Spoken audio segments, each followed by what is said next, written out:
And if we look at the line where it says, sin fractured creation and separated humanity from God's reign and from our calling to reflect his rule on earth. It's easy for us, I think, to understand the first half of that statement, or the first part of the implications of that really well. Right? When we tend to think about the good news or the gospel, we tend to primarily think about restoring our relationship to God, right? As individuals, as humanity. And that is rightly so, that as our first thought, right? Because if humanity doesn't have a relationship with God, it doesn't have anything. If you don't have a relationship with God, you have nothing, right? So that's a very good starting point. But that's not all that was lost there at the garden. That's not all that was lost in the beginning. I was talking to Wade, and we kind of came up with like a parable of this. It just imitates it almost exactly. But if you imagine a farmer who has children, right? A farmer, he decides to have children because he wants kids. He wants to love. He wants a family. He wants people to love.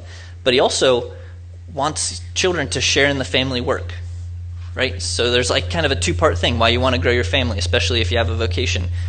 These children grow up learning how to work the land. They see what the father does. They learn to reflect the way he conducts himself, the way he does business, the father's way of life, right? His way of doing work. They learn all those things.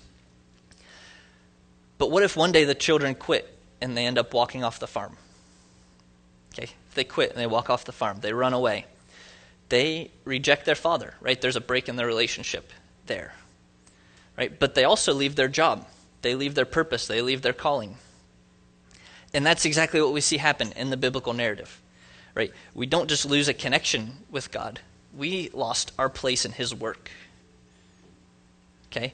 We lost relationship, but we also lost purpose. It's easy just to think in terms of relationship. It's like, man, there's a job we were made for, and we lose our ability to do that.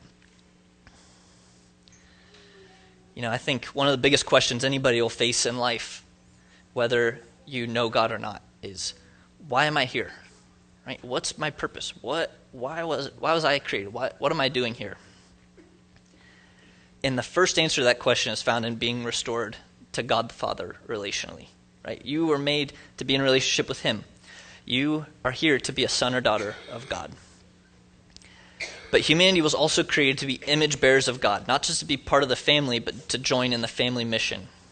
Okay, to join in the family mission, to bring God's goodness and his loving rule to every corner of the world. Okay? So, relationship and purpose.